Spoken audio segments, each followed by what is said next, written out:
Ini adalah jembatan laut lintas terpanjang di Asia Tenggara yang diperintahkan oleh pemerintah Malaysia untuk dibangun oleh perusahaan Tiongkok. Proyek besar ini memakan biaya total 1,5 miliar dolar, setara dengan sekitar 21,6 triliun rupiah, dan membutuhkan waktu 6 tahun untuk diselesaikan dan dibuka untuk lalu lintas. Namun, apa sebenarnya jembatan laut lintas ini? Ini bukan hanya pusat transportasi inti Malaysia, tetapi juga merupakan pencapaian berani dalam sejarah rekayasa jembatan. Selama konstruksinya, insinyur Tiongkok menggunakan bahan karet dalam konstruksi jembatan untuk pertama kalinya. Namun, keputusan ini tampaknya tidak berhubungan dengan konstruksi jembatan tradisional yang mendapat perhatian luas.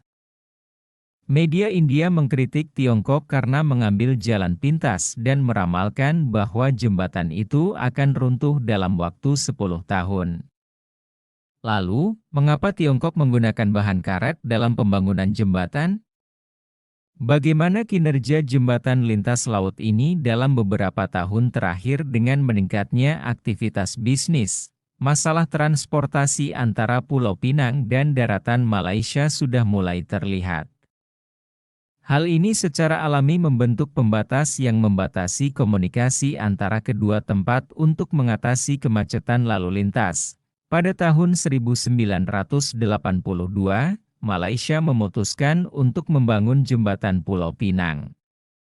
Jembatan ini dibuka untuk lalu lintas pada tahun 1985 dengan panjang total 8.320 meter.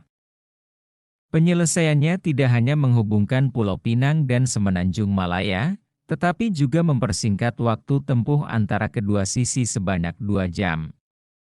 Namun, seiring berjalannya waktu, jembatan yang tadinya lancar menjadi semakin padat karena meningkatnya aktivitas komersial. Untuk mengurangi tekanan ini, Malaysia memutuskan untuk membangun jembatan lain antara Pulau Pinang dan seberangnya. Sayangnya, Malaysia lebih fokus pada pembangunan ekonomi dalam 20 tahun terakhir, yang mengakibatkan infrastruktur yang relatif lemah dan ketidakmampuan untuk membangun secara mandiri. Proyek-proyek skala besar seperti jembatan menghadapi tantangan ini. Pemerintah Malaysia memilih untuk bermitra dengan Tiongkok untuk mengatasi masalah ini, mengingat hubungan persahabatan jangka panjang dan landasan kerjasama yang kuat antara kedua negara. Jembatan Sultan Abdul Halim, juga dikenal sebagai Jembatan Pulau Pinang kedua, adalah hasil kerja sama antara Malaysia dan Tiongkok. Terletak antara Batu Maung di tenggara Pulau Pinang dan Batu Kawan di seberang, jembatan ini memiliki panjang total 22,5 km. Di mana 16,5 km merupakan bagian lintasan di atas laut. Keseluruhan proyek memakan biaya hingga 4,6 miliar dolar, setara dengan sekitar 66,2 triliun rupiah. Jembatan tersebut mulai dibangun pada November 2008 dan resmi dibuka untuk lalu lintas pada Maret 2014. Pada saat pembangunan jembatan Pulau Pinang kedua, insinyur Tiongkok mengambil risiko dengan berani menggunakan bahan karet untuk pertama kalinya dalam konstruksi jembatan. Meskipun karet rentan terhadap penuaan dan deformasi termal, insinyur menggunakan teknologi canggih untuk mengatasi masalah ini. Mereka menggunakan penggerak tiang pancang tingkat lanjut untuk memperkuat fondasi jembatan dan mengisolasi getaran gempa bumi dengan bantalan karet yang sangat elastis. Teknologi ini telah terbukti berhasil di banyak jembatan dan bangunan baru di Cina. Dengan teknologi ini, jembatan Pulau Pinang kedua mampu menahan gempa hingga magnitudo 7,5, setara gempa bumi 7,5 magnitudo di Palu, Sulawesi Tengah, pada tanggal 28 September 2018 menyebabkan lebih dari 4.300 orang tewas dan ribuan lainnya terluka. Setahun setelah dibuka untuk lalu lintas, Jumlah kendaraan yang melintasi jembatan mencapai 6 juta, dengan rata-rata sekitar 12.000 kendaraan setiap hari pada jam sibuk. Jumlah ini meningkat hingga 20.000 kendaraan pada jam sibuk lalu lintas. Jembatan Pulau Pinang kedua tidak hanya berkinerja baik dari segi fungsionalitas, tetapi juga menggabungkan elemen budaya Malaysia. Lampu jalan tinggi dipasang di jembatan untuk memberikan penerangan yang cukup saat malam hari, sementara pencahayaan lanskap LED membuat jembatan bersinar di malam hari, menjadikannya salah satu bangunan terkenal Malaysia yang menarik jutaan wisatawan setiap tahun. Tidak ada kecelakaan yang dilaporkan sejak jembatan dibuka untuk lalu lintas, yang merupakan prestasi yang luar biasa mengingat banyaknya jembatan di India yang mengalami kecelakaan atau bahkan runtuh dalam beberapa tahun terakhir. Oleh karena itu, kesuksesan jembatan Pulau Pinang kedua telah menjadi model bagi negara-negara lain. Dengan melihat kesuksesan jembatan ini, Maladewa juga memutuskan untuk bekerja sama dengan Tiongkok dalam membangun jembatan persahabatan Tiongkok-Maladewa. Pembangunan jembatan tersebut secara resmi dimulai pada tanggal 30 Desember 2015 dan selesai sepenuhnya serta terbuka untuk lalu lintas pada tahun 2018. Pembukaan jembatan persahabatan Tiongkok-Maladewa telah mengurangi waktu perjalanan penduduk dari lebih dari 20 menit menjadi hanya 5 menit. Pada saat yang sama, jembatan tersebut juga menjadi landmark baru di Maladewa yang menarik puluhan juta wisatawan untuk bertamasya dan membawa peluang baru bagi pengembangan pariwisata lokal.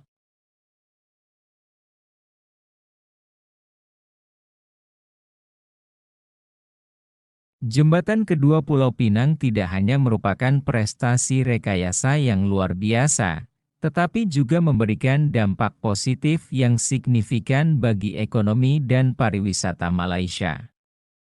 Ini menunjukkan keberhasilan dari kerjasama antara Malaysia dan Tiongkok dalam membangun infrastruktur yang kuat dan tahan gempa. Sebagai contoh, pada tahun 2015 terjadi gempa berkekuatan 5,9 skala Richter di Malaysia, dan pada tahun 2018 terjadi gempa berkekuatan 5,2 skala Richter. Ini menunjukkan bahwa walaupun Malaysia tidak terletak di persimpangan lempeng dengan pergerakan kerak bumi yang sering, lingkungan geologisnya yang aktif membuat Malaysia rentan terhadap ancaman gempa bumi. Oleh karena itu, setiap pembangunan dan perencanaan sebuah proyek harus dilakukan dengan sangat hati-hati. Terutama proyek-proyek besar yang membentang di laut dan menghubungkan dua tempat. Bayangkan jika sebuah jembatan lintas laut yang menghubungkan Pulau Pinang dan seberangnya runtuh saat terjadi gempa bumi. Hal ini tidak hanya akan menyebabkan kerugian ekonomi yang sangat besar, tetapi juga sangat mengancam kehidupan masyarakat. Sebagai tanggapan terhadap risiko ini, pemerintah Malaysia memutuskan untuk bermitra dengan Tiongkok untuk membangun jembatan Pulau Pinang kedua, dengan persyaratan bahwa jembatan tersebut harus mampu menahan gempa berkekuatan hingga 7,5 magnitudo. Untuk mencapai tujuan ini, insinyur Tiongkok menggunakan penggerak tiang pancang tingkat lanjut untuk menggerakkan pipa baja jauh ke dalam tanah hingga kedalaman 120 meter. Selain itu, mereka merancang selubung baja sebagai tiang penyangga beban.